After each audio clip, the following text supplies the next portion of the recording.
Season 3 of The Pass is here. I know it's long overdue. We have a new intro. We still got the same content. Well, actually, it's a little bit of new content because there's new things going on in 2019. So buckle up. We got a lot of things to talk about on The Pass.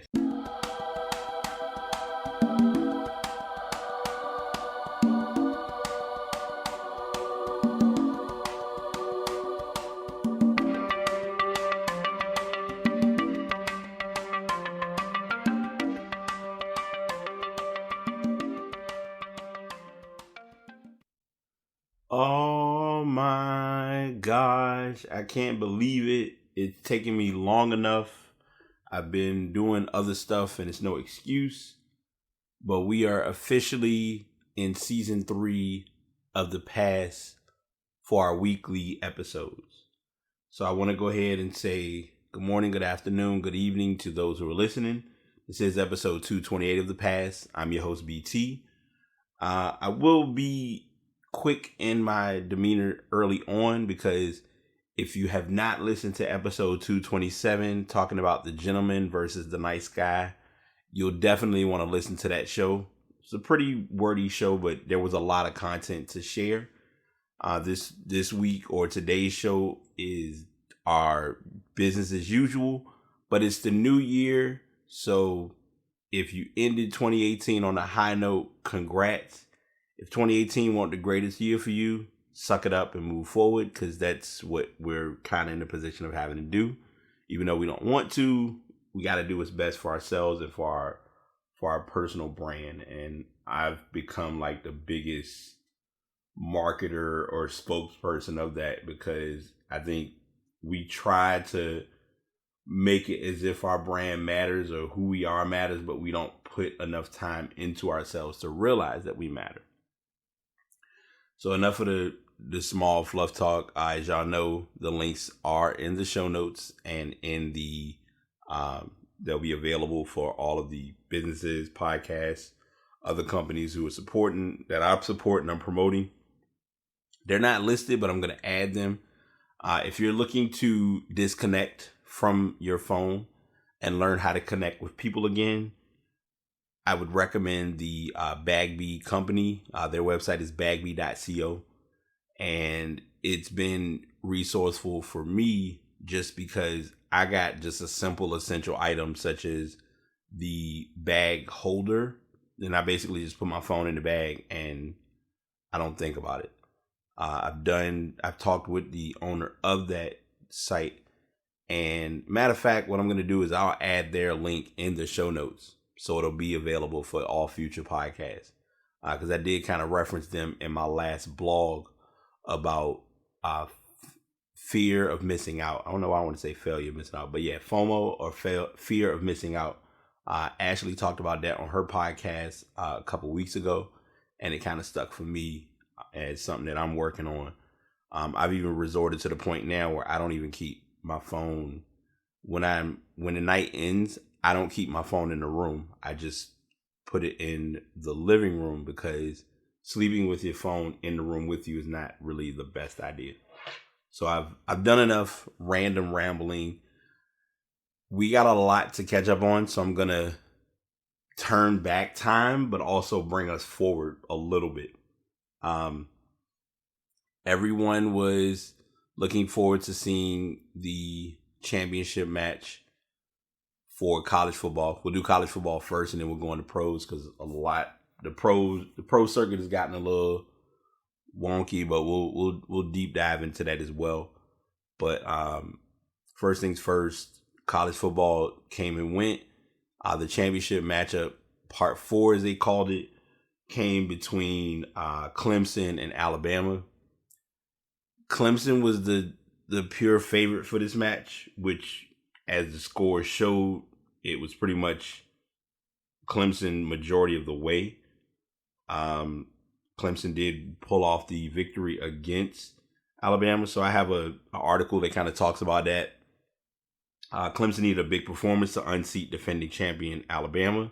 The Tigers got plenty of them from start to finish. Cornerback AJ Terrell got it rolling with a 44-yard pick six on Tua Tagovailoa's third pass of the game. Justin Ross had a stunning display of acrobatic catches, and Clemson's defense shut down hopes of a Crimson Tide rally with 3 unlikely stops on downs in the second half of a 44-16 victory Monday night to win its second national title in 3 seasons, both over powerhouse Alabama. It was an unexpected Bama beatdown by the Tigers, who were 15-0, who showed poise, strength on the offensive line, and speed on defense to manhandle Nick Saban's Crimson Tide, who's 14-1. We came in with the mindset that we were going to play on the balls of our feet and we were going to attack, and we did. We attacked the whole night. This was stated by Clemson's coach, Dabo Swinney. Swinney.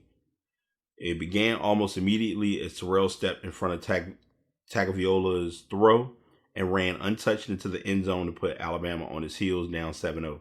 It wouldn't be the last big play surrendered by the Crimson Tide. Clemson quarterback Trevor Lawrence hit T. Higgins with a 62-yard pass on a 3rd and 14 deep in Tiger territory, and Travis Etienne followed with a 17-yard touchdown run through Alabama vaunted defense. Tagovailoa's second interception in the first half is this one by Trayvon Mullen led to another Clemson score and a 28-16 lead. In the second half, the 6'4" freshman Ross and the Tigers defense took over. Ross, who's an Alabama native, who spurned his home state school for Clemson, made several outstanding and timely grabs. He broke free for a 74-yard TD catch and run that put the Tigers ahead 37-16. On 3rd and 12, Ross grabbed the ball with just his right hand for a 37-yard gain, with the Tide desperate to regain possession. Alabama was going nowhere against Clemson when it mattered most. Backup defense tackle Niles Pinckney suffered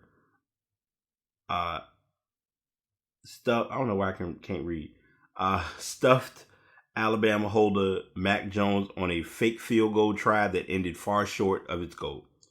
Clemson linebacker Trey Lamar and safety Tanner Muse stopped Tagovailoa a yard short on 4th and 3 on Clemson's 14. And with Alabama hoping for any sort of momentum swing, All-American defensive end Clelin Ferrell stopped Tagovailoa for a 7-yard loss on 4th down near the goal line. By then, the Crimson Tide had little left to give. Lawrence, a freshman, was supposed to be rattled by Alabama's fearsome defensive front. Instead, he threw for 347 yards and 3 touchdowns, looking as calm and cool as he has since winning the job in late September. He was named the offensive player of the game. Lawrence then went on to say that it's been an awesome journey and it's really unbelievable. Ross finished with 6 catches for 153 yards and his game-changing touchdown. Basically, this was Clemson kind of had this game from start to finish, and it was evident in the scoreboard. So Alabama did show up, but they didn't show out. And a lot of times this is always that constant question of, did Clemson win or did Alabama lose? I'm honestly going to probably be the bad guy in saying that Alabama lost this one. Because Clemson played great football. That's not to take nothing away from them as far as from the winning side. But Alabama lost it a little bit more based on the gameplay of the match itself. So props to Clemson for that big win. We now jump into the infamous yet dreaded world of professional football, known as the NFL. And to put it mildly, or to call it like you see it, what we have is what we expected, which is Patriots going against the Chiefs and the Rams are going against the Saints. The Saints had a few problems early on against against Philly. But New Orleans was able to kind of turn the switch on and start getting points to make it a good game, because I believe they were ahead 14-6 for a good while, and then the Saints scored 2 touchdowns, and as the saying goes, the rest was history. The Rams and the Cowboys, the Rams did win that game. The Cowboys had a good run going, but it was almost evident that their running back was getting like the true definition of full running. They ran him to the ground, Ezekiel Elliott.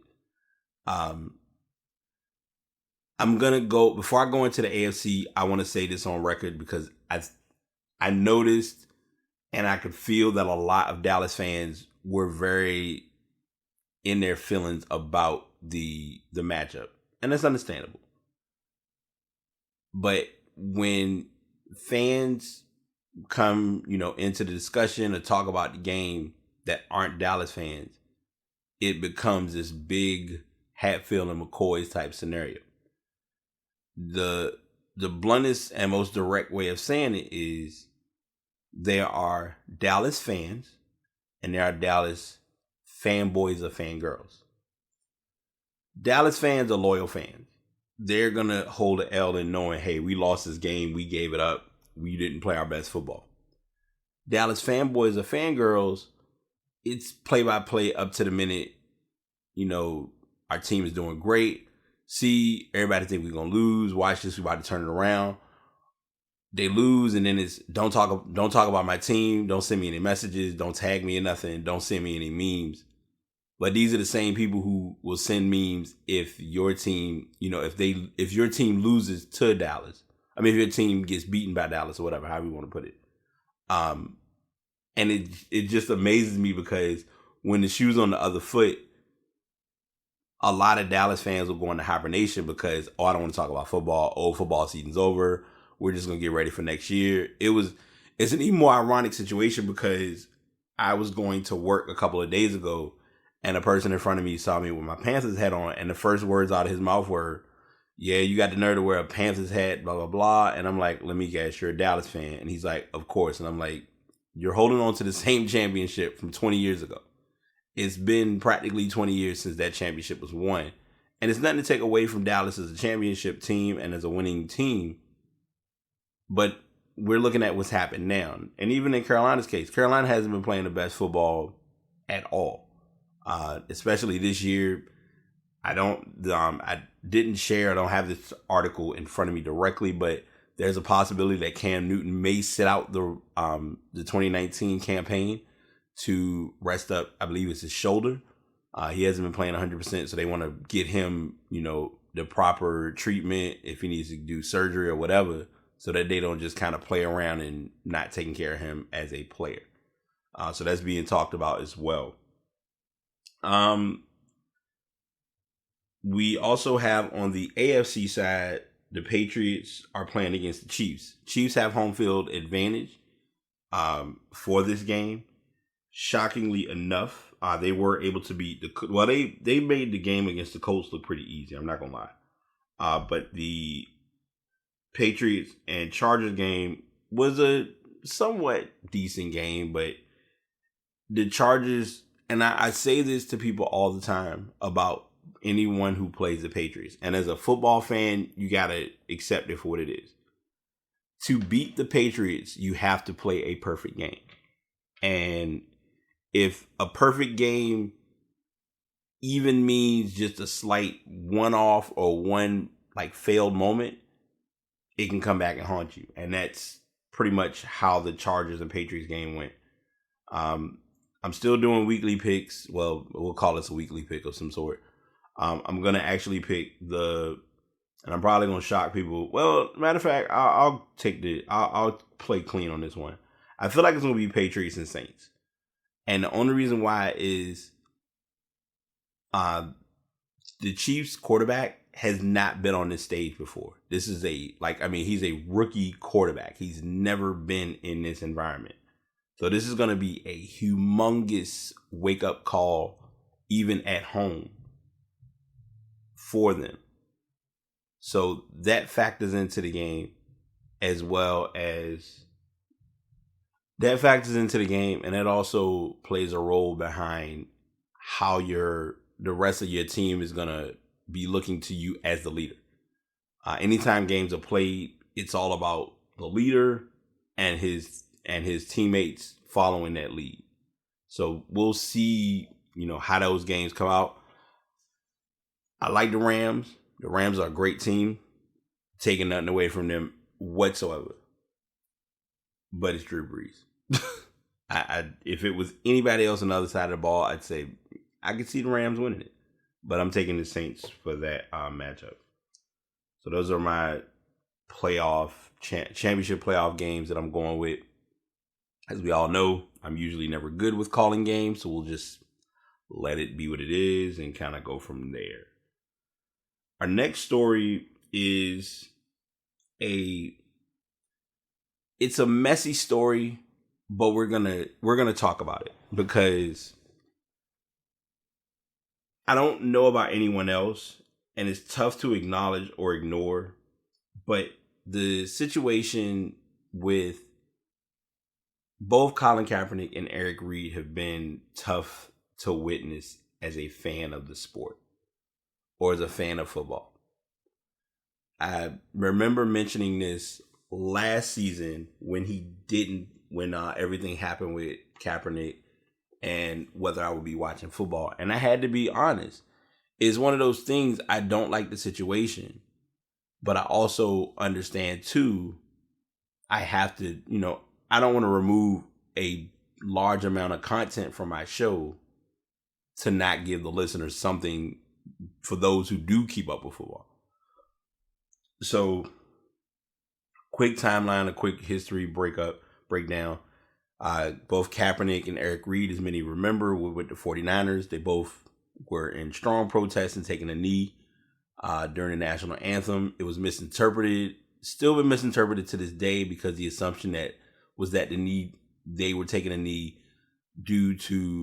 based on the military when it was actually due to police brutality, and it was their way of getting the attention and the awareness across the media because that's a platform. The NFL decided, it was kind of in the 49ers' personal interest. I'm not going to say best interest, in their personal interest to release Kaepernick, and they released Eric Reid. Kaepernick really didn't get many minutes during that time period, and it just turned into a messy situation. Kaepernick kind of moved on from football. He's been going through a collusion case, which is still active as we speak, which I'll talk about in the article.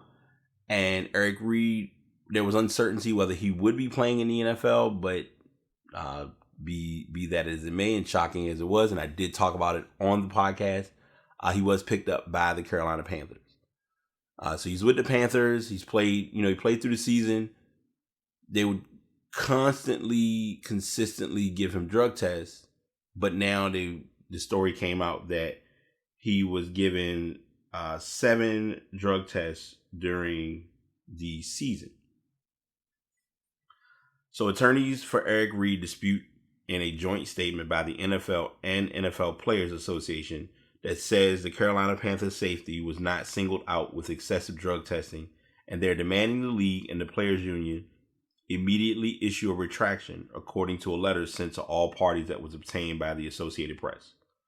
The joint statement released Wednesday said an independent administrator found Reid received the normal number of drug tests this season.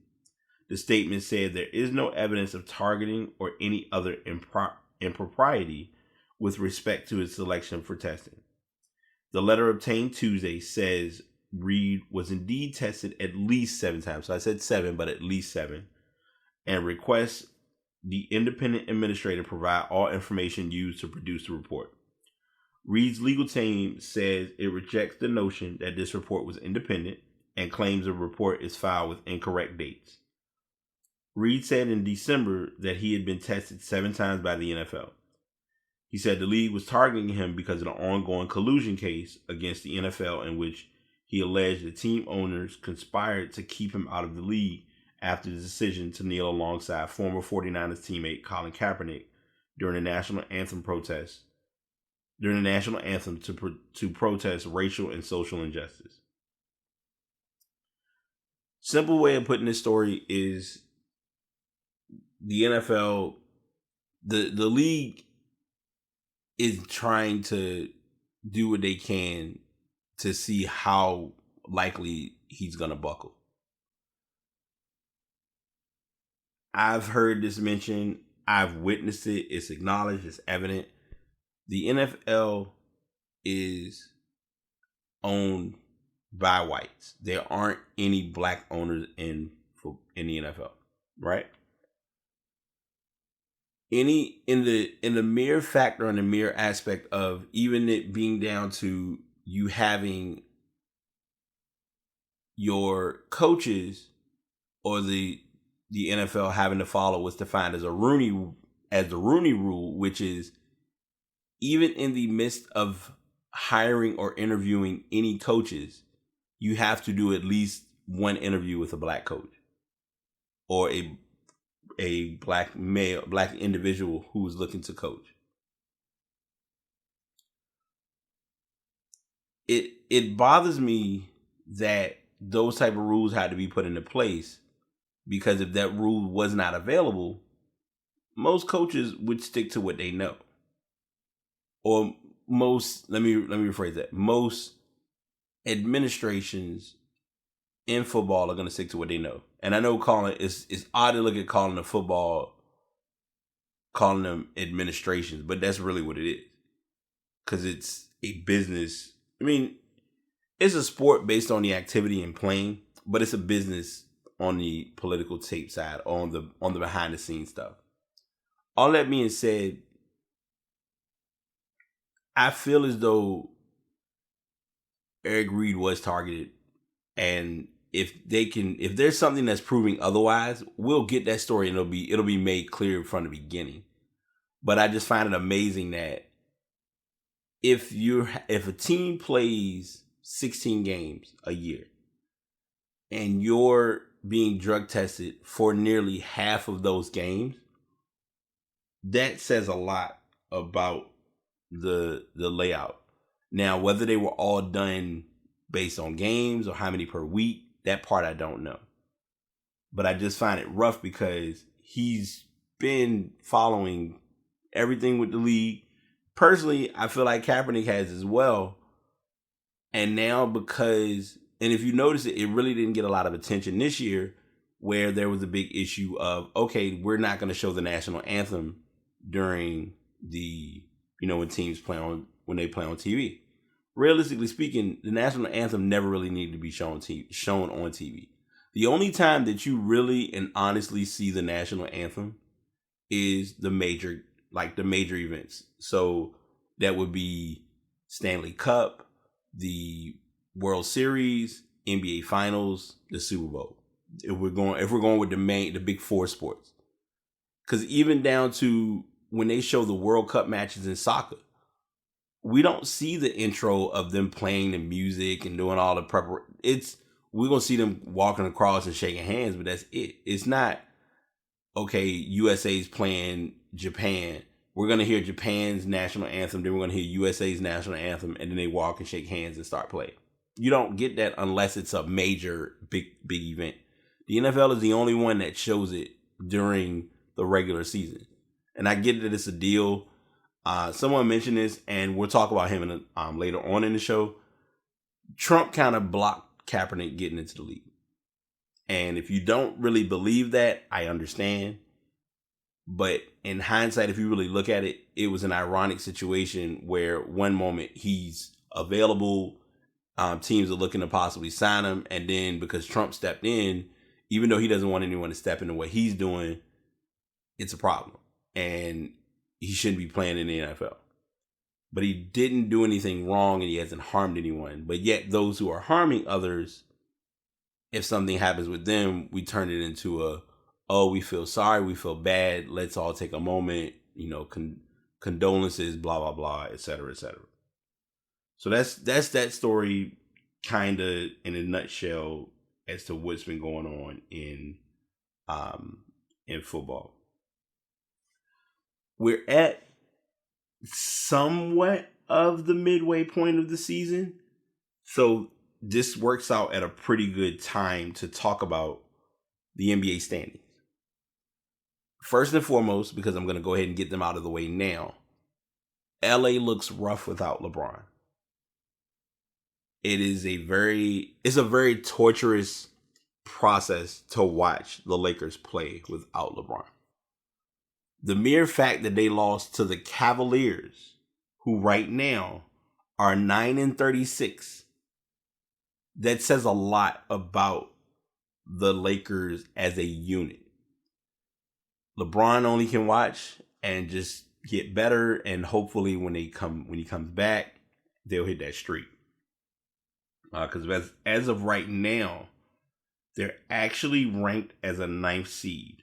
If the playoffs were to start right now, Golden State would be 1, Denver 2nd, Thunder 3rd, Portland 4th, Houston 5th, San Antonio 6th, Clippers 7, and the Jazz are 8th. There was a possibility that, and this story is kind of a rumor.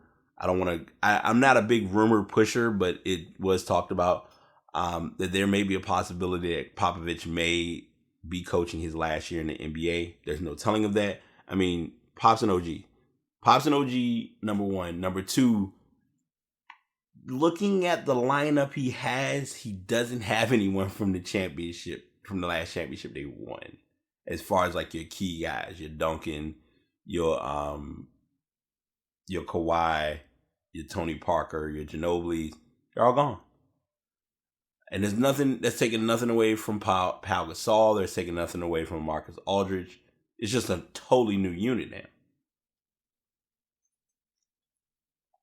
So that's what you have going on there.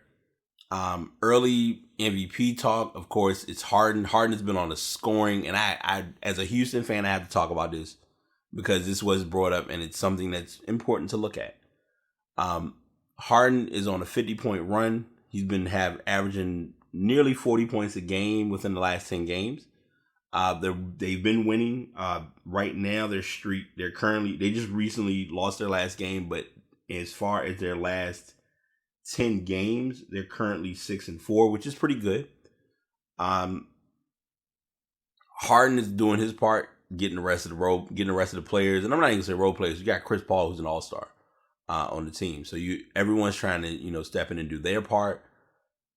The question becomes early on, because that's always something that's thought of, is will the gas, when is he going to gas out, or when will he burn out? Because getting these many scoring runs this early on looks good, but it looks rough when your team needs you to, we need to win. Because if you're able to and you're dominant at scoring, you can get points on the board. We've seen it with Kobe. We saw it with LeBron. Hell, we saw it with Shaq when he was in the league. But it's a matter of it being consistent in producing wins. And the wins are there. Obviously, like I said, they're a 5 seed. In the West, being a 5 seed is a gift and a curse, only because you could win. Let's say they get a 5 seed. Technically, they will put them against Portland. They would knock Portland out, I personally believe. And then that would put you likely against Golden State because they're playing the Jazz. That's right now. Playing them in the second round or in the semifinals would make that a very tall order to get to get a win in Golden State as well as maintain home court advantage. So that's something to look at with the West. Sacramento's on a good stride right now. Minnesota's kind of going through their, I want to say identity crisis, but Minnesota's going through their growing pains post Jimmy Butler. Derrick Rose has been playing pretty out of his mind. I'm not going to even lie. I think it's almost as though he rebranded or resurrected his career, which is never a bad thing in basketball. Early talks right now have Dallas and Memphis, New Orleans, Dallas, and Memphis and Phoenix are all in potential trade talks. There was a story that was brought up about Dennis Smith Jr. possibly leaving Dallas strictly because Luka Doncic came in and he's been Luka Doncic. Obviously, it's early, but Doncic right now is kind of your favorite for Rookie of the Year, and he's been playing in deservance of that. So that's kind of been the story with that. There was Memphis comes up in this story too because there was a possibility they're trying to figure out trades that could get Marc Gasol out of Memphis because it's time to move on. If you really look at it, Memphis is getting ready to go through the rebuild stage.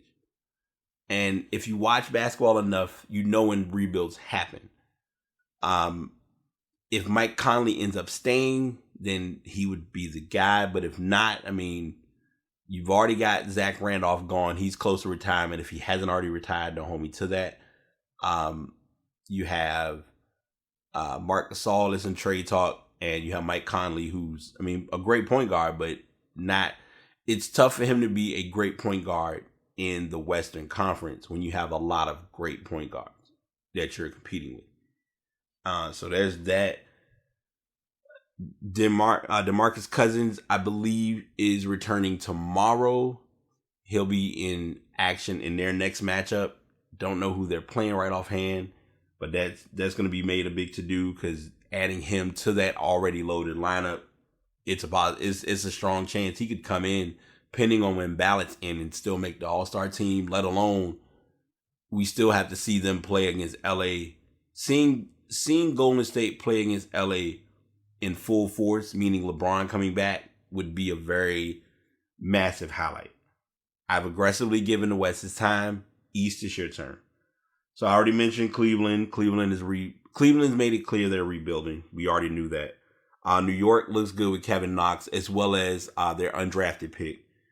I think for them the focus. Oh, I'm sorry. One last point before I forget. 80, of course, Anthony Davis. There's a huge talk of what's going to be the story with him, if he's going to stay with New Orleans or if it's time for him to go ahead and pack bags and move and go somewhere else. Because it's okay to be loyal to a team, but it's also okay to try to win a championship. So there's that.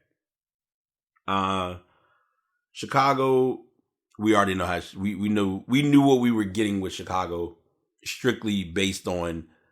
No one listening to the show, even as a Chicago fan, can name 5 players from the Chicago team right now. You can try. You have Zach LaVine, Michael Carter Williams. What is his name? Not Michael Carter Williams. I got Zach LaVine. That's it. I can't. Who was it? Robin Lopez. Robin Lopez is with them because he always has the attitudes every so often. That's about it. Atlanta's going to be rebuilding for a while because Trae Young. I've not really been keeping up with the Hawks per se, but I can guarantee you there's a 85 to 90% chance that Trae Young is under 30% from 3. Might be a stretch, but I'm just throwing it out there as a thought. So the next up, we have the Washington Wizards, who, as many of us may or may not be aware, John Wall has shut it down. He won't be playing anymore this season. There was questions regarding him being on the All-Star roster, or when you're voted into the All-Star game. Him and Stephen A. had a tiff. I'm not gonna get into all of that because, in my personal opinion, I feel like it was doing too much. But then, too, I'm not a big fan of. I've never been a big fan of social rifts. There's nothing wrong with discussing something online and having an opinion and y'all respond back and forth to each other. But if it's getting to the point where it's, look, you know where I work, you know what I do, then that's a message that we publicly don't need to know. And I'm not saying that was A to Z what happened between these two, but that was kind of a similar instance. But the Wizards are in a rough spot right now because Bradley Beal is carrying the workload heavily. And this is going to be new but old for him, only because in this case, it's not, Wall will be back in a few games. He's got to do it for the rest of the season, which could either mean let's prepare for the lottery, or we may get an 8 seed. Congrats, you're playing the Celtics. Or, the Bucks right now.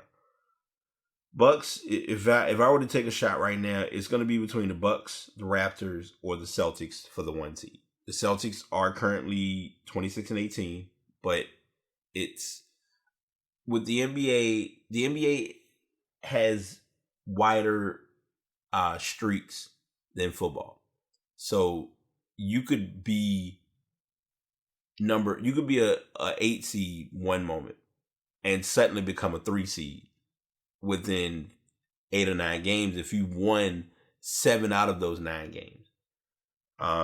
Philadelphia is kind of still flowing with the process. We are no longer calling it the process, thankfully, which was a good acknowledgement. Kyrie was able to kind of come in contact, and he was able to come and get in touch with himself in realizing that what LeBron was doing wasn't meant to harm him more than it was meant to help him. And now he's kind of seeing it as being considered a veteran and having younger players and decisions being made kind of on the fly or on the whim, because he's looking for he's looking as the go-to guy to take the last shot in a lot of situations. So he's having to learn that role. As I mentioned earlier, Giannis is being Giannis. He's been playing good ball. We don't talk about Milwaukee is a gift and a curse. Milwaukee and Toronto. And I say I'm going to explain both. I'm going to explain the gift and the curse for both teams because they're separate. Milwaukee is a good team, but we don't see Milwaukee on TV enough. That's the nicest way to put it. Toronto is a good team. We see them from time to time, but they have a player, one of their star players doesn't really have like an outspoken or outgoing personality. Isn't his fault, isn't a knock against him because he's being himself. All well and good.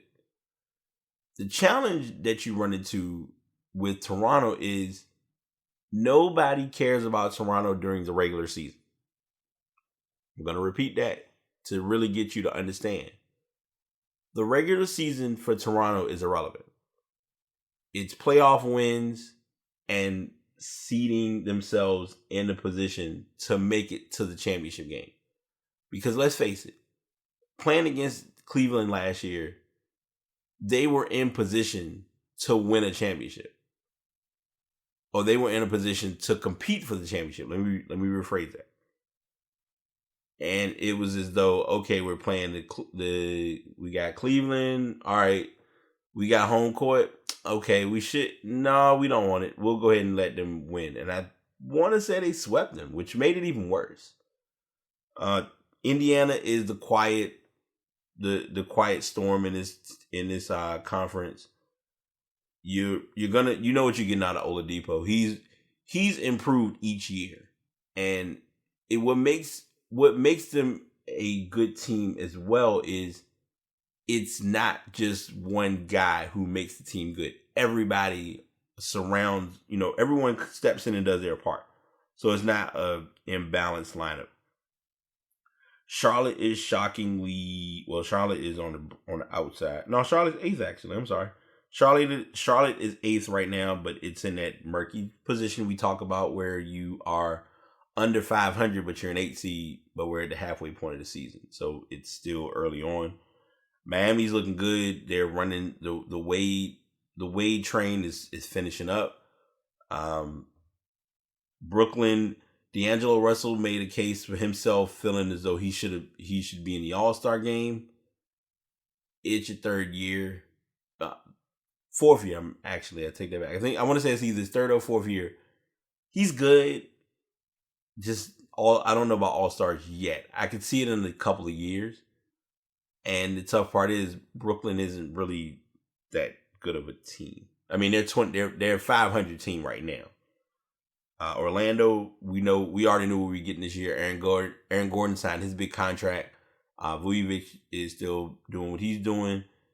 And Bamba is, finding his way within the lineup. I mean, he's made key highlight plays, but making key plays where they matter most is where he's still, kind of working things out. Detroit is another team that right now we're not hearing much about them, but I feel like they'll make a playoff. They can make a seasonal run to make the playoffs, which would be totally fine. And that's kind of the overall look of the East and the West right now. So that's mainly our NBA deep dive. I haven't really hit any stories for the sake of this podcast to really talk about what has been going on. Because I'll be honest, this right now we're at that point of the season where we're waiting for big stuff to happen where, oh, so-and-so got traded. With football, because you look at it, with college football, we were finished up with playoffs. We're going to start hearing about guys going to the draft, declaring for the draft. NFL, a lot of teams are already rebuilding, preparing for the draft next season, figuring out who they're going to get, what spots they need to fill, how many quarterbacks won't be drafted or will be drafted but won't be good when they get to the NFL, end up holding a clipboard after 5 games or starting after 2 games because the starting quarterback supposedly isn't doing good. Basketball, it's teams are kind of autopiloting as we talk about all the time. Golden State doesn't play for the regular season. They play for the playoffs. It's kind of the reverse. Like Golden State plays the opposite of Toronto. Toronto plays for the regular season and then playoffs is like they forgot basketball. And with Golden State, we could lose a couple games. If we're a 3 seed, we're okay with that. I mean, you think of last year, Golden State was a 2 seed and beat Houston at home, which shouldn't have happened. With or without Chris Paul, I get that James Harden was able to get more athletic and get into his talent flow this season, but it just was not good basketball on their part. But that's another story. Now we have our, I guess you can call it the college breakdown. College basketball. I know I'm doing a little different because we did football opposite, like, college then pro then college again. So in this case, right now we just had a ranking. So right now Duke is number 1, Michigan's 2, Tennessee's 3, Virginia's 4, Gonzaga's 5, Michigan State is 6, Kansas is 7, Texas Tech is 8, Virginia Tech is 9, and Nevada is 10. Teams that are kind of making the trend or making a wave. Kentucky may move up a little bit in ranks. Florida State taking that loss to Duke was huge. Duke took a major upset in overtime to Syracuse. I want to definitely get into that for a moment because I was looking at a piece on the NBA on ESPN where they talked to Tracy McGrady and Scottie Pippen, and Pippen feels as though Zion shouldn't play this season and stay at Duke, but go ahead and prepare for the NBA draft. And I'm half and half about that because in some sense he really doesn't need to add or build on anything based on his resume. So I'm with you on that part. Where I'm out of it or where I'm kind of missing it is him doing that right now would be confusing, but I guess also a business move in a sense. So it was, you just kind of don't know where the gain comes in doing that this early.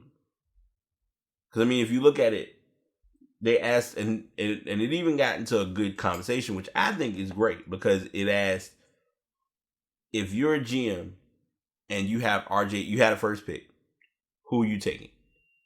And the quick shot is you take Zion to fill the stands. But if you're taking a player based on who's going to put in the work and going to be your true role model, your true role player that's going to fulfill the role, then you would go RJ Barrett. And in this game, the game against Syracuse, going back to the college side, RJ Barrett was okay. Zion forced a lot of shots, and you started to see that throughout the game. And I think Syracuse played Duke on the basis of it's another team, not it's Duke. And you have to play like that. Whereas with Duke was too, and they brought it up, I think, post game in saying that Duke was looking too far ahead and focusing on their matchup with UVA, that they were looking past Syracuse. And sometimes teams can do that. Virginia's still undefeated, and you're looking at that as a big matchup. Of course, we're waiting on the big matchup, Duke and North Carolina, which will be in a couple of weeks, more than likely. And you're just, you gotta, it has to always be remembered and taken into account that these are freshmen in college. And I gave this scenario to my roommate, and I'm not gonna be long winded with this because I don't want to skip over because I have one other sports topic that was a shocker for me. But when it comes to the shelf life or the routine of a basketball player, it's 3 levels. You're a high school senior. You're the top All-American player in the country, or one of the top All-American players in the country. You averaging around 30 to 35 points a game in high school.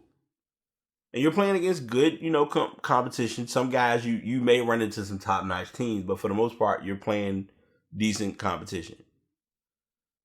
You get to college, you're around other guys who are top All-Americans or were top All-Americans at their respective schools. Cool, great, no big deal. Your stat average might drop to about 12, maybe 13 points a game. If that. You're a good enough player, though, because, hey, you average enough and you playing decent enough, we're going to go ahead and, you're a lottery pick in the NBA. So you get in the NBA, or you get to the NBA, you get called up. We'll say you're the 5th pick in the draft. You got your rookie contract. You're doing all right. Depending on the team you play for, you might average 14 a game. You may average 14 a game. It all depends on the team that you're on. It depends on the minutes you get. A lot that varies of factors into that. And it's just a matter of how your career works following that point. Because I give that example because you look at players, I think of Dennis Smith. I think of De'Aaron Fox. I think of Lonzo Ball. I look at Harry Giles is a perfect example. Harry Giles was great in high school. He was decent in college for his 1 year. He's been a no-show in basketball. In the pros. And, it just turned out being the way that it was at the time when it happened. And he's still, trying to get into the groove of getting minutes as well as, recovering from the injury that he's sustained. So we'll be looking at more college matchups deeper into the season because right now your college teams are now in conference play, so they're playing. Virginia UVA's playing Virginia Tech or Duke or North Carolina. Of course, North Carolina's playing Duke. Florida State has already played Duke.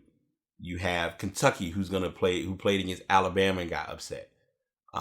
They played Georgia, I believe, and won. They brought up a big story about how one of the guards from Kentucky could have gone to Georgia and how the recruiting process went or whatever. So those games, when we start getting conference play and once you start to see teams get their regular season conference championships as well as seedings for potentially getting to the big dance, that's when will get more wild and get more interesting. Our next story is one that I did not expect I would be talking about, but it's here, so we'll go ahead and break it down because this happens every so often. But a young man by the name of Isaiah Marshall has gotten a scholarship offer from Michigan. Now I just gave his name. I didn't give any information because this is where it gets interesting. He's a 7th grader. And he's a 7th grade quarterback who has gotten a scholarship. Wolverines coach Jim Harbaugh extended the offer after watching tape of the 13-year-old signal caller while visiting the school. His school is in Southfield, Michigan. He attends Southfield High, the child. Mr. Isaiah does. Brian Marshall, who is his father, coaches the running backs along with his brother Aaron, who is also the offensive coordinator at Southfield. And there's our mic kick for the day. It was definitely unexpected, especially when you're just looking for feedback on how to get better. That came out of it. Harbaugh called Brian Marshall because he was on his way over Brian was on his way over there, and he was there early with my brother. They called him on the phone and asked if it was okay, and of course I said yes. The family has had other colleges take note of Isaiah, as he typically works out with the high school team, but none has offered a scholarship outside of Michigan. Because of Isaiah's age, the family was shocked by the offer and excited at the opportunity. Brian Marshall admits he was even excited just to be talking to Harbaugh on the phone about his son, let alone that Harbaugh was telling him that Isaiah had a scholarship to Michigan. It was definitely a surreal moment like this, for real, Marshall said. I was really happy for him and all his teammates because he's been playing with the same kids since he was 5 or 6 years old. They have some national championships. They finished third in the country last year, and all those kids worked hard to allow him to look how he looks. And they just give a little bit more information about about him as a person and just some backstory. I never know how to feel about these stories because they've broken down similar quarterbacks and similar players who were young like this that got scholarships and they got to the school and we never heard from them again. Or they may not even made the team. Or they don't even stick to that commitment. Or something happens legally. You never know.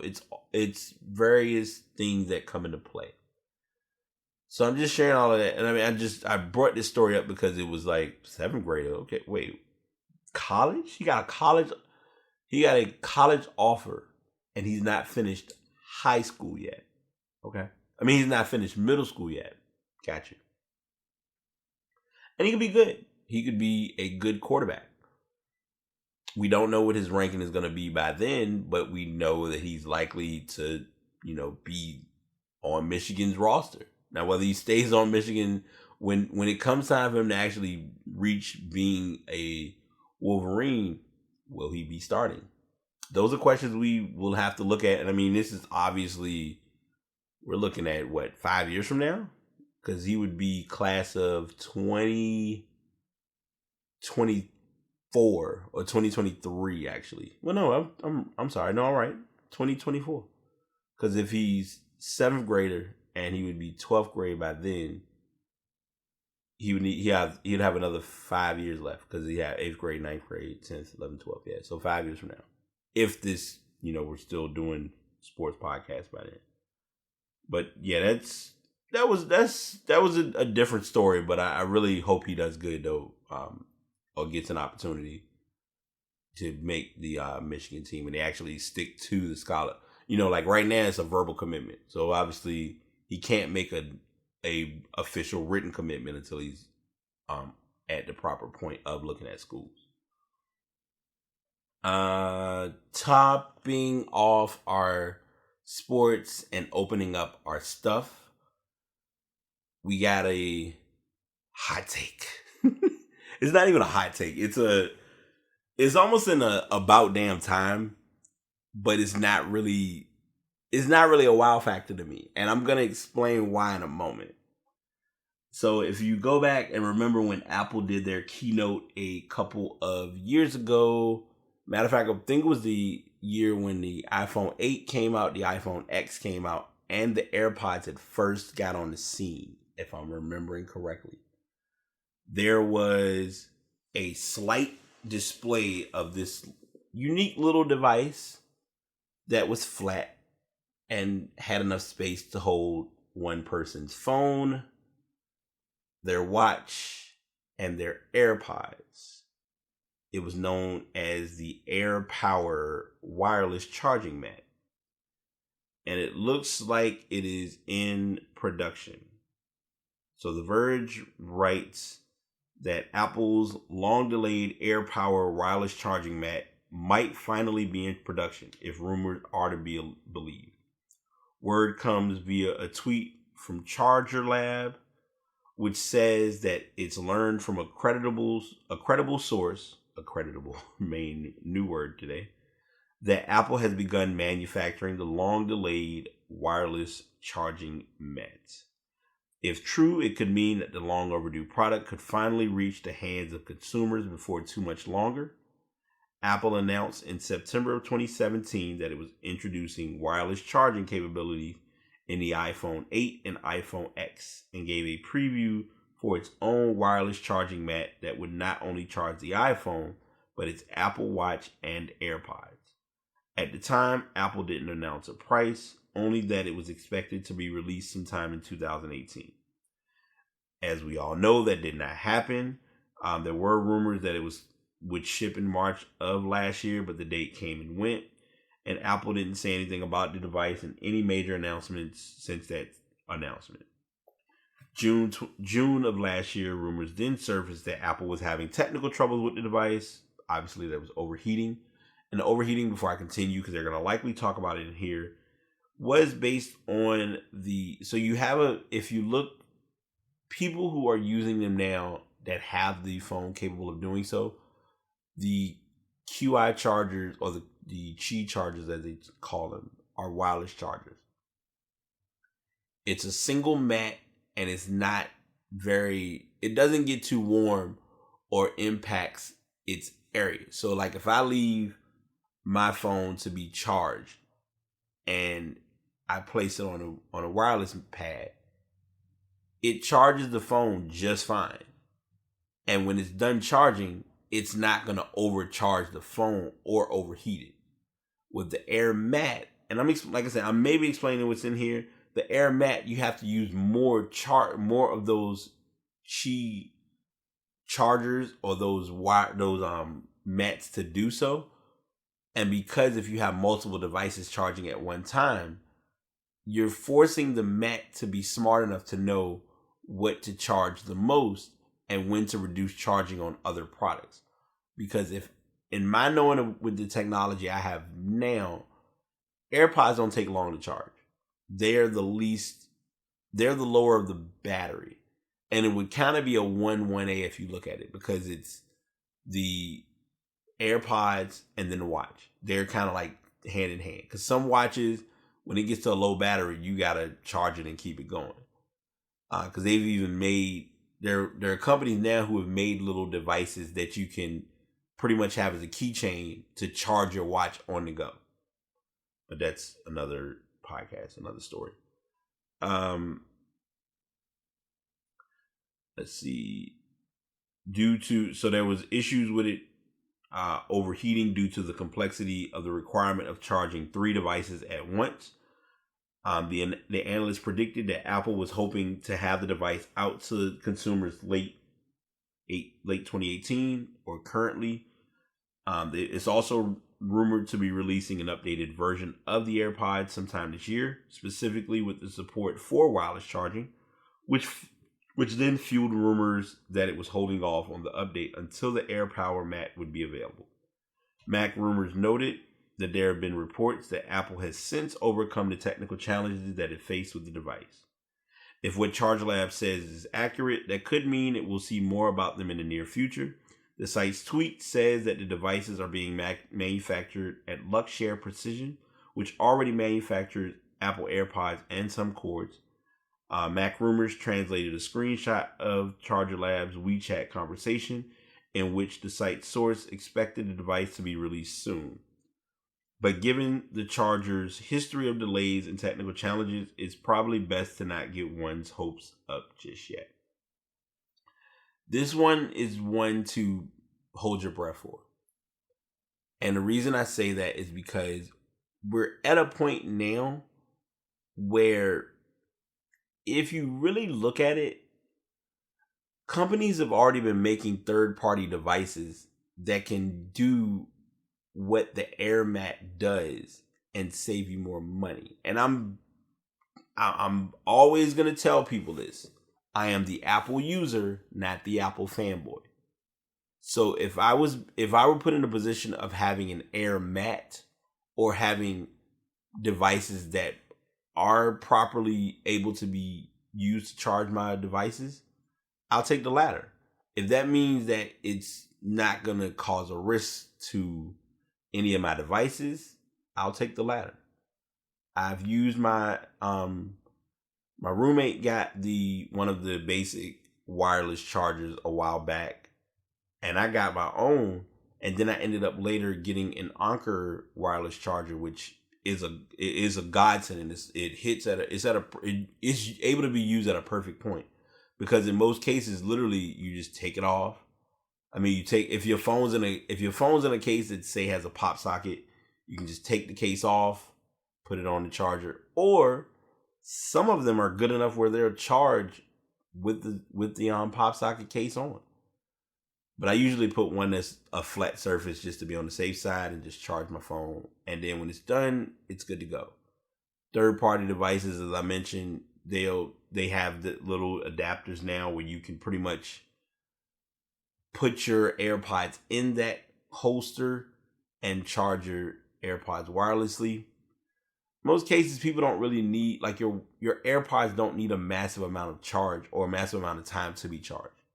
And like I mentioned with the watch, I even saw it. This was at Walmart a couple days ago. There's a device now, like I said, you can carry on your keychain that will charge your watch on the go. So I mean, there's things out there that can work to work around it. The Google gods have figured it out. We have multiple smart home speakers. There's the Alexa. Stop listening. It didn't think about it because normally I'd turn it off. There's the Echo. There is the Google Home. There's Sonos. There's JBL. There's Beats. There are multiple speakers that are capable of doing what Chromecast Audio was trying to do. When Chromecast Audio first came out, I'll be honest, I thought about it. And when I say thought about it, it was probably about 2 seconds. And it was gone. And I was okay with that. I'm still okay with it. But Google has shut it down. And they will no longer be making them, but any of the ones that they do own, you're able to purchase at the right price of $15. It does, and how they put it in the title, it makes it even better because it says it's killing off yet another 3.5 millimeter jack. Because if you really think about it, device I've thought about it because I'm trying to look at a pair of headphones to buy. Like, headphones are convenient in my case for podcasting, as well as with one of my iPods because it's the classic iPod. I mean, well, I'm sorry, not the classic iPod. It's the iPod Touch, but it's the older iPod Touch without the ability to use Thunderbolt. Not Thunderbolt, but use the Lightning adapter as a charging port, or the Lightning Bolt plug to charge it. I mean, to like, if I had the Lightning Bolt headphones, I can't plug them into that iPod because it doesn't have that iOS update. But anyway, that's all, has nothing to do with Google that we're talking about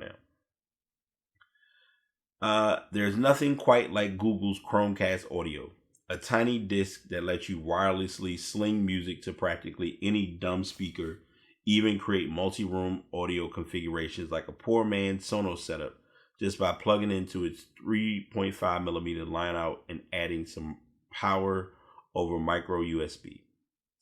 And that's why it's such a shame Google is discontinuing the dongle today. The company provided The Verge with this statement. Our product portfolio continues to evolve, and now we have a variety of products for users to enjoy audio. We have therefore stopped manufacturing our Chromecast Audio products. We will continue to offer assistance for Chromecast Audio devices so users can continue to enjoy their music, podcasts, and more. What makes it more tragic is that, unlike Amazon, Google doesn't have an inexpensive alternative that'll do the same thing.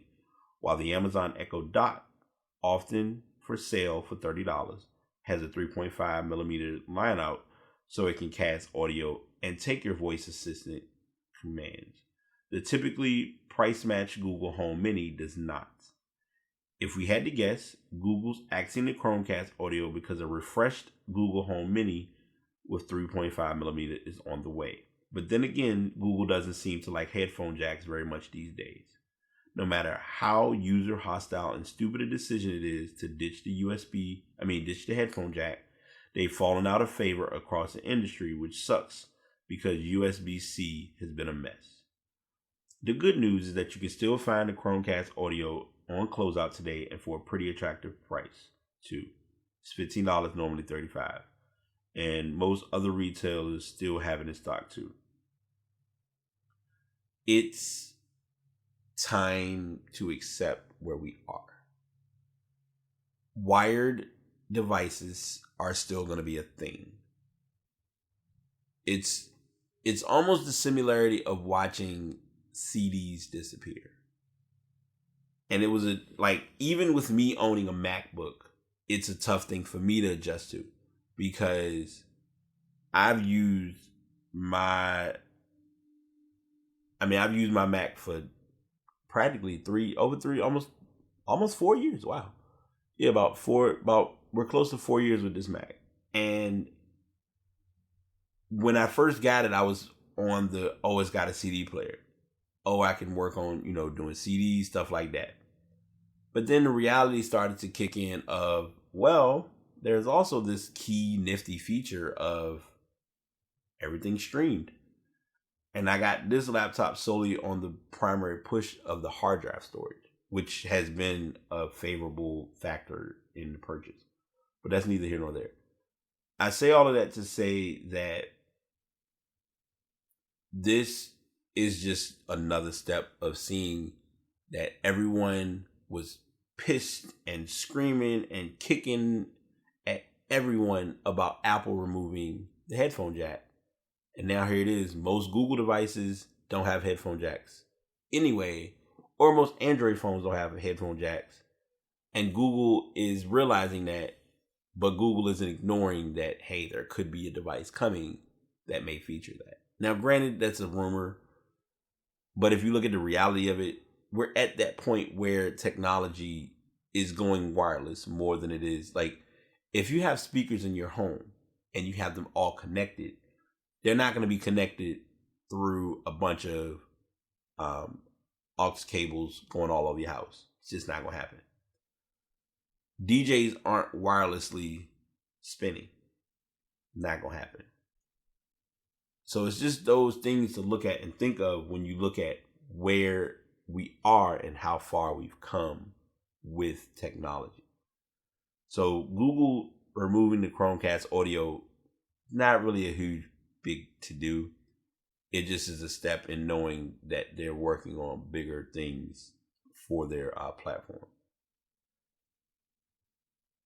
Last year, there was a song that went chaotic, and parents with kids were annoyed more and more by the song. I personally listened to the song. I didn't know how chaotic it would be until I actually heard it. And the song is called Baby Shark. I almost want to put I think that might be the image for the show.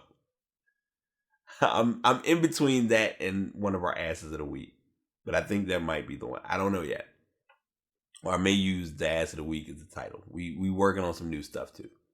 But anywho, Baby Shark has gone viral so extreme that it is now a top 40 song on the billboards.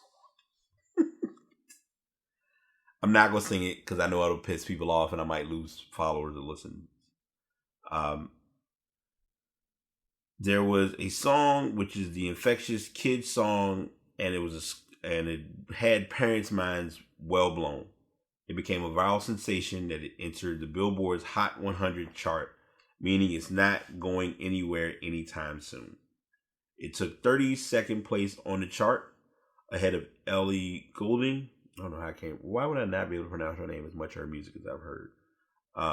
Ellie Goulding, Lil Wayne, and Ariana Grande's Imagine. The song has been watched over 2.1 billion times. 2.1 billion times on YouTube, making it one of the 30 most viewed videos ever. So that means Gangnam Style gotta be in there because that was OD2 at one point.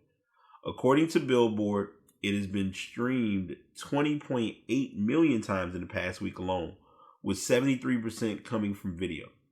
The song video origins are what propelled it into virality, of course. It's pretty unlikely that it would have seen such popularity without the accompanying visuals that kids find so appealing. And this is a big deal for music. Traditionally, music charts relied on record and CD sales, so making it onto any chart was no mean feat. Jimi Hendrix featured the top 40 only once. Jimi Hendrix. Did I say that right? I hope I said Jimi Hendrix featured the top 40 only once. Jimi Hendrix. Now, digital sales, online streams, and video views account for a large bulk of the numbers, which is why we're seeing more and more outsiders hitting the charts. In 2012, when Billboard started taking online listening into account, for example, we saw Psy and Gangnam Style rocket into the zeitgeist. Billboard and Nielsen SoundScan later tweaked the formula so to make streams from paid-for services such as Spotify and Apple Music even more valuable to chart figures.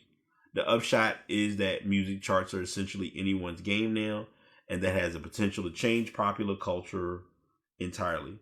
Following the success of Baby Shark, the educational company behind it, Pinkfong USA, says it plans to develop Baby Shark into an entertainment brand that will be enjoyed by generations to come. Well done, everyone. Streaming wins again. As long as there's a source to stream, there's a conversation to be had. And there's no exception to that with this device. Oh, not with this song. A lot of my friends were extra super annoyed by hearing it.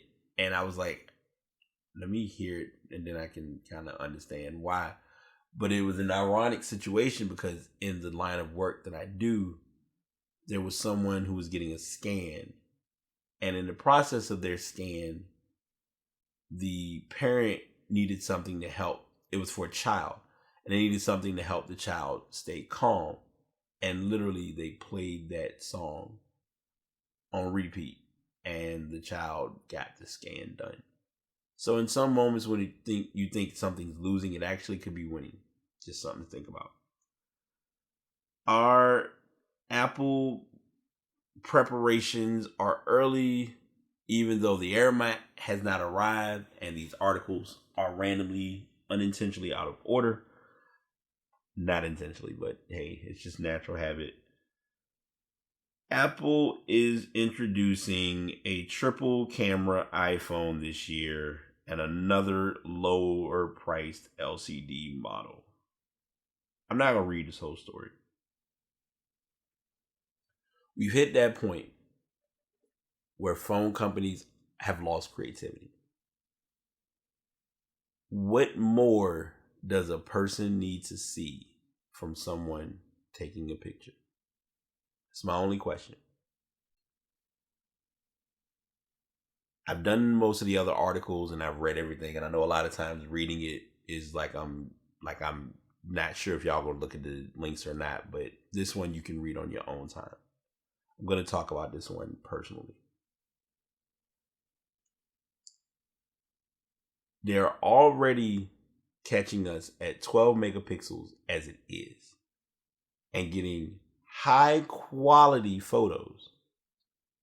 People have still gone as far as using Snapchat filters.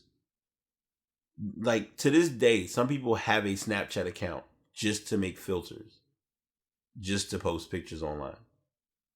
I just want you to understand the extent of how far we've gotten with this. So I share all of that with bringing in a new phone for iPhone that is going to possibly have 3 camera lenses. I was kind of, because when I saw, so if I go back and I look at my phone ownership, I had the iPhone 6, which had one camera, which was fine. I had the iPhone 7, which had the second camera, but I never really saw the maximum use of it in the moment, and it's okay.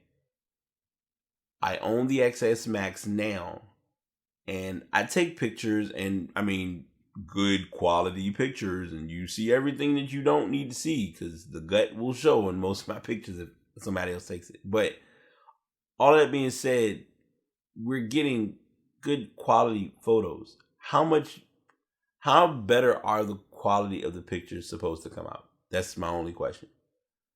I'm just not sure if it's that they've lost creativity in what they're trying to come up with for the photos, or what it is. And I'm also thinking of it as, if that's the case, what features are going to be on the phone that will keep users intrigued or have to buy the new phone? Because lately, not everyone is pressed to buy newer phones, especially if nothing is really being tweaked to give the incentive to do so. Because I know for a fact, I personally am not going to buy a phone if I'm not getting anything that I don't see as a major advantage in owning that phone. That's me though. So that's my paraphrase from the article. I know the article probably talks about nothing that I just said, but I wanted to at least get that part of it out of the way, if anything else.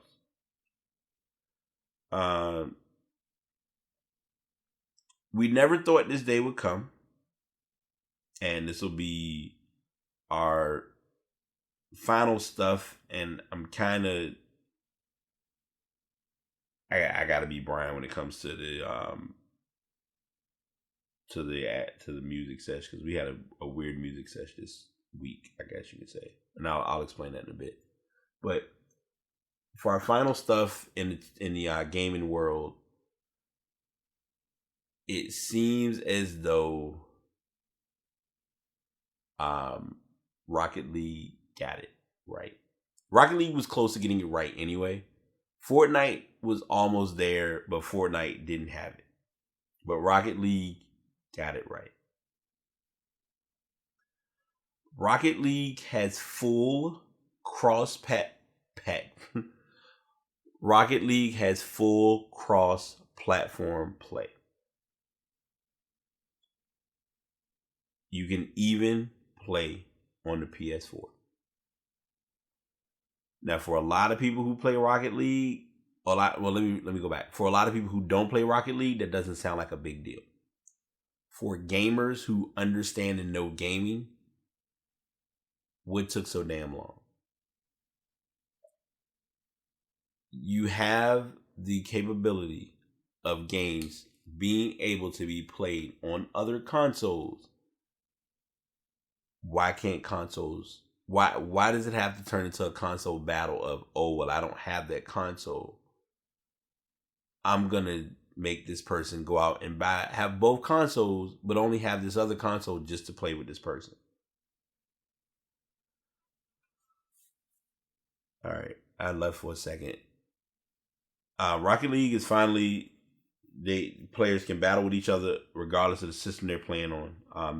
The game is developed by Psyonix.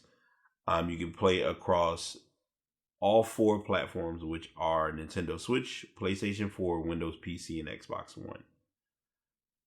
The play is enabled by default. You have to make sure it's turned on, however, or you want to confirm that you have it turned on. They give you the option by going to the main menu, selecting options, and then make sure cross-platform play box is checked. And that's it.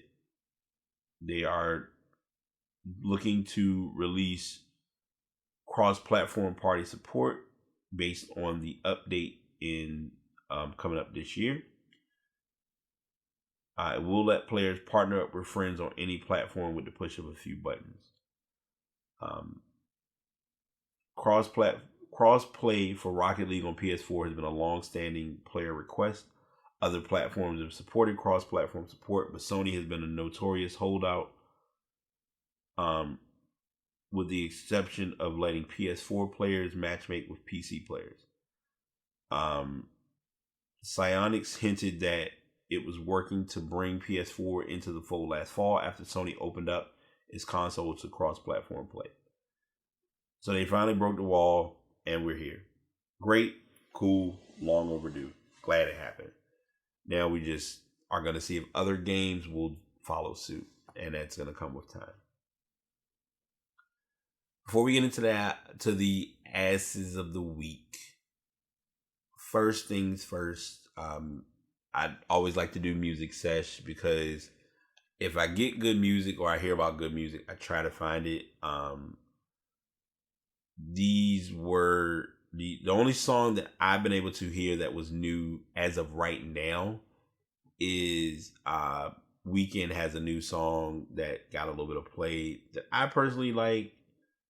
So that was kind of the only one that I've been able to listen to. It's called Lost in the Fire.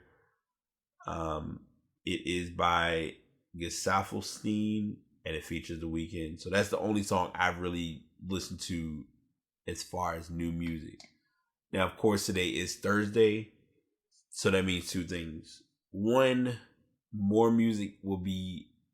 There should be some new albums possibly coming out on Friday, new singles.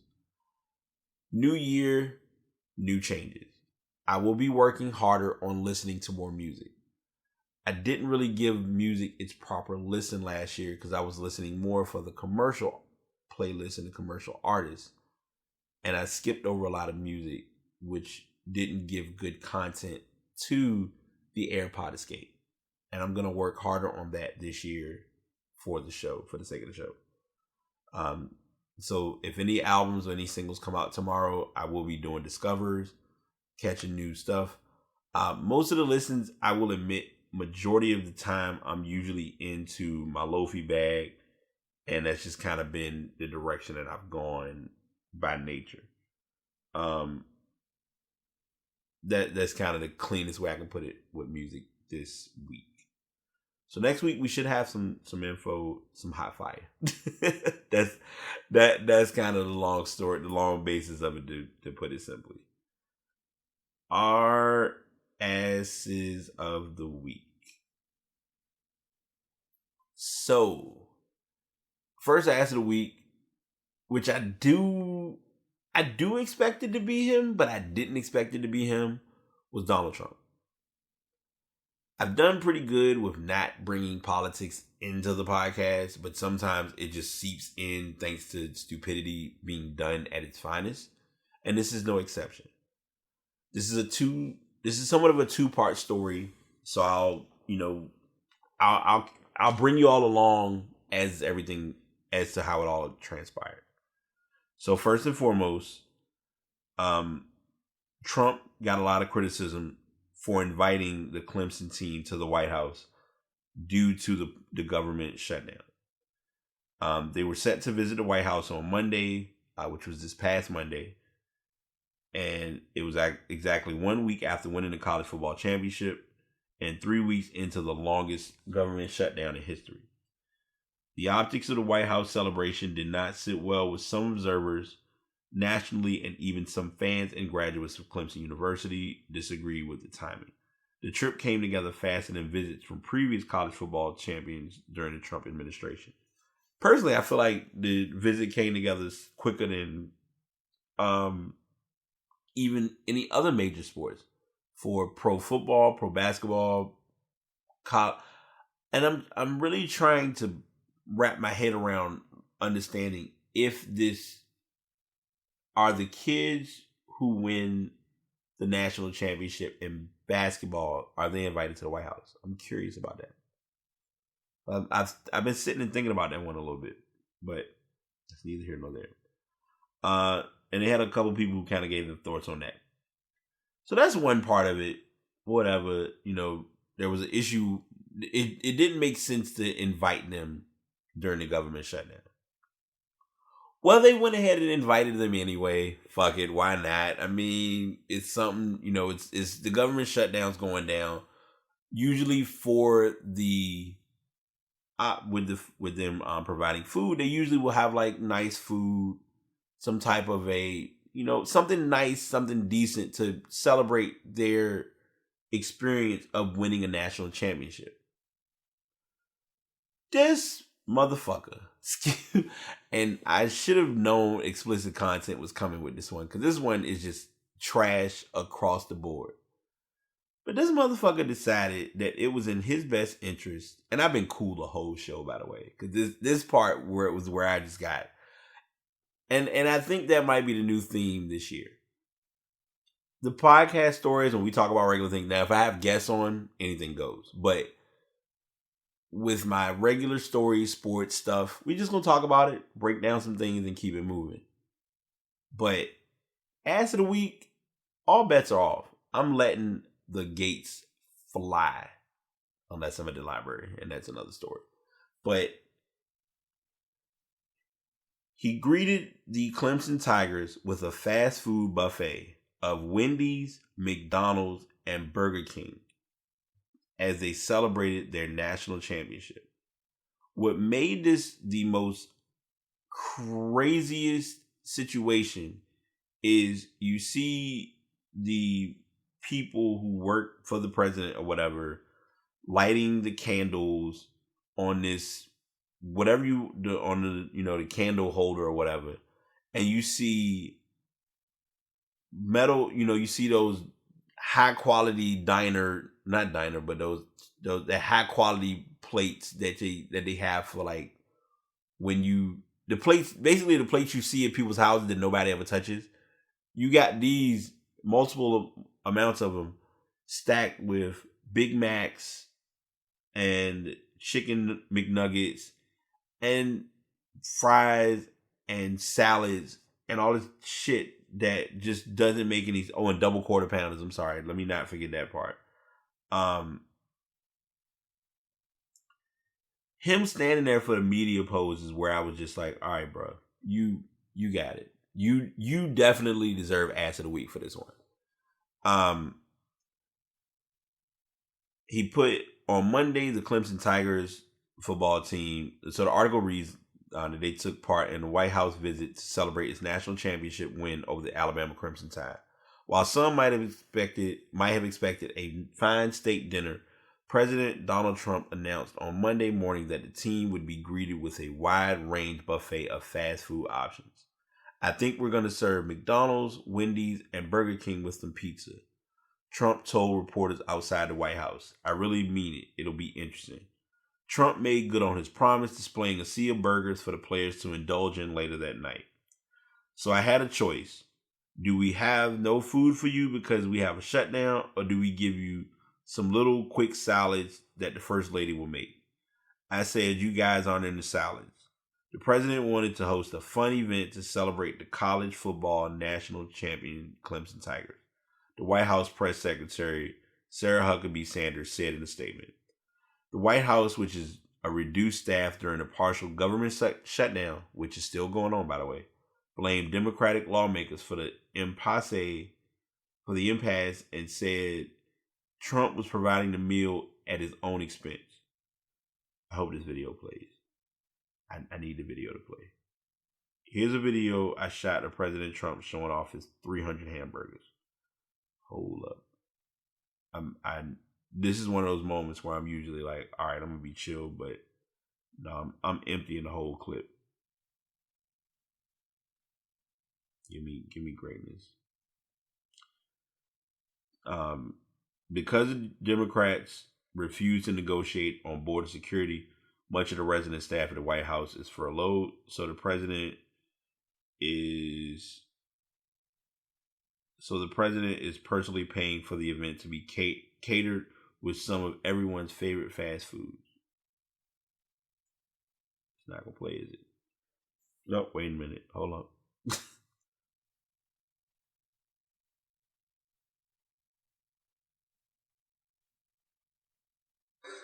So what's your favorite thing here, Mr. President? I like it all. It's all good stuff. Do you Great American food. And it'll be very interesting to see at the end of this evening how many are left. Do you prefer McDonald's or Wendy's? I like them all. That's a tough question. Not a It's American, softball. I like it. It's all American stuff. So, but it's good stuff. And we have the national champion team, as you know, Clemson Tigers. And they had a fantastic game against Alabama. And they're all here. They're right outside the room. And I think we're going to let you see them. But I'll bet you as much food as we have pizzas, we have 300 hamburgers, many French fries, all of our favorite foods.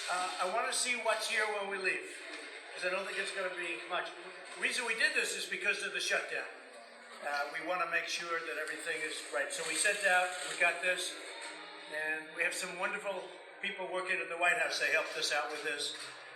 And I will say the Republicans are really sticking together. It's great to see because we need border security. We have to have it. We have to have it. No doubt about it. Should have happened 30 years ago, 20 years ago, 10 years ago. And it's going to happen now. It's going to happen now. Thank you very much, everybody. Thanks, guys. Enjoy your food.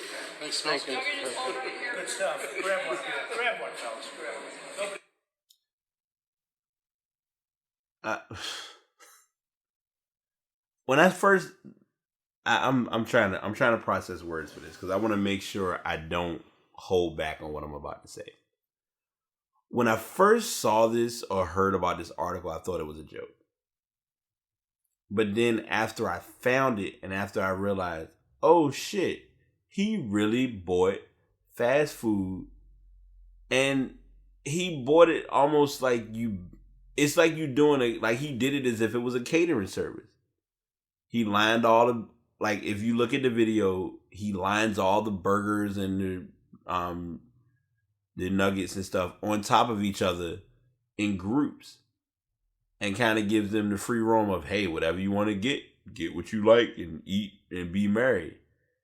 And it's like, you still don't get it. And it amazes me because in all that is going on, the one thing that still stands out to me for him, not as a politician, but as a person, is that he is so disconnected. It's sad. And this was confirmation of how disconnected he was. Because there's realistically no way possible that he logically thought that this was supposed to be funny. Because it got bad to the point now where you have Michael Strahan stepping in to do, to kind of do his part. One of the guys from Migos, they're willing to like do something for these kids. Because I mean, you gotta remember, this is not like we're already doing it wrong as it is with food in America. But this just makes the theory even more evident that, hey, I mean, just give them fast food, they'll be fine. And it's like, no, that's not the way. That's not the right way, at least how I'm looking at it. But anywho, that story, it's a lot personal with that story that I'm just like, I get really choked up and just think of, that really is not the message we should be sending as a country. And what's tough about it is, we wonder why other countries look at us and think we stupid. Exhibit A. Like, that is the epitome of Exhibit A. So that's one of our asses of the week. The other one might explain why my package is coming from there, but I'm gonna talk good because I want it to come in one piece. As we all remember, there was a movie that landed on Netflix called The Bird Box. Or it was called Bird Box. And there was a scene in the movie where they needed to leave from where they were to get to the store. But they couldn't be out. They couldn't have their eyes exposed to the sunlight or the demons. So when the car park was parked in the garage, what they went ahead and did was said, you know what? We'll cover up the car. We'll put on, I want to say they put on blindfolds. I'm not sure. Well, they put on blindfolds and they drove to the store. But they did it with the basis of making sure that nothing, like if they hit anything, it didn't affect their, like they kind of knew where someone may have been or may not have been to factor in not harming themselves. Well, in Utah, there was a teen who crashed her car while trying to do what's called the Bird Box Challenge. A blindfolded teen crashed into another vehicle while doing the Bird Box Challenge in Utah this week. The challenge, in which people move around while wearing blindfolds, originated from the Netflix film Bird Box. In the movie, starring Sandra Bullock, characters wear blindfolds to avoid seeing a mysterious force, inspiring the latest viral internet challenge. Utah police responded to the crash involving a 17-year-old in Layton on Monday. Police Lieutenant Travis Lyman told CNN affiliate KSL. Apparently, as part of this Bird Box Challenge, the driver used her beanie to pull over her eyes as she was driving on Layton Parkway, and she ended up losing control of her car and skidded into the westbound lanes of Layton Parkway and hit another car and ended up hitting a light pole as well. Bird Box Challenge while driving, predictable result, Layton Police Department tweeted on Friday.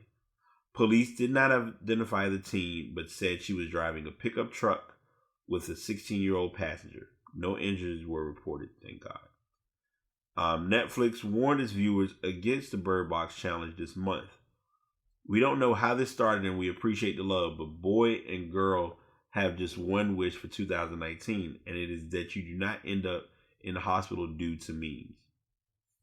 In Colorado, police are predicting some drivers will attempt to do the challenge and warning them in advance. Inevitably, somebody's going to do the monumentally stupid thing that is driving while blindfolded. We shouldn't have to say this, but we're gonna. Don't drive blindfolded. This is going to be a good yet phenomenal closeout for our first podcast in 2019 for our past weekly show. There is nothing wrong with being an individual. There are so many challenges and so many trends that people try to do to make it in social media stardom. If it involves or could involve your life, it's not worth it.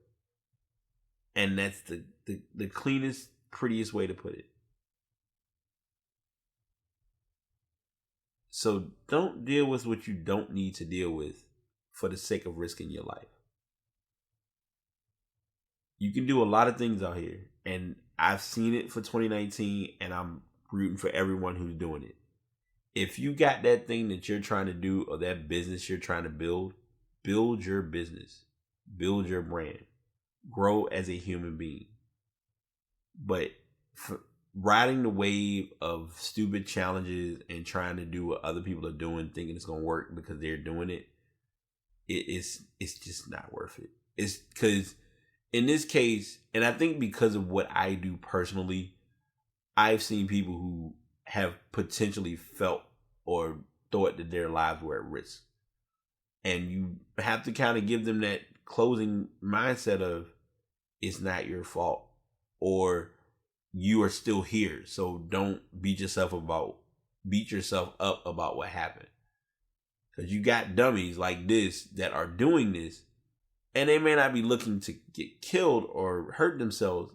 But when you hurt others or other people could be involved, that's when it becomes a problem. And that's why it's not worth it. So if you're trying to find that thing to get into, those are the risks that are worth taking that could bring profit or be a legitimate business-based idea. But doing something because it's a trend on the internet and trying to get likes and follows and think it's going to be cool or you're going to go quote unquote viral, not everything that goes viral is good. And I'll just leave it at that. Show went a little longer than normal. We're going to work on it more next week. I hope y'all are enjoying where we are, where we're at, where we're going. Hope you enjoyed the new intro. Been thinking about it for a while and negotiating, intros and outros. But I wanted to kind of give a little bit of a new flair. So we'll, that way I want input on that too. So I appreciate all the support. Continue following the podcast, past podcasts on all social media platforms. If you're interested in getting a mic, I always tell people it's at the intro. It's the first link on my podcast page. The Blue Yeti microphone is what I'm using. If you do not want to buy the Yeti, get a Nano, you'll be fine. And podcasts are loaded on Spreaker.com/Brate Podcast. Until next time, this is The Pass, and I am BT, and we're signing out. Another episode is in the books. Thanks to everyone for tuning in. As I always share, if you'd like to get into podcasting, you can check out Spreaker.com. And if you're looking to invest in a microphone, or if you're looking to genuinely start with recording, I use the Blue Yeti microphone, but you may prefer to do the Samson Meteor. Just know that if it's your craft and it's something that you're meant to do it and do it well. That's my main thing to tell people about 2019. Do it and be reliable. Y'all take it easy.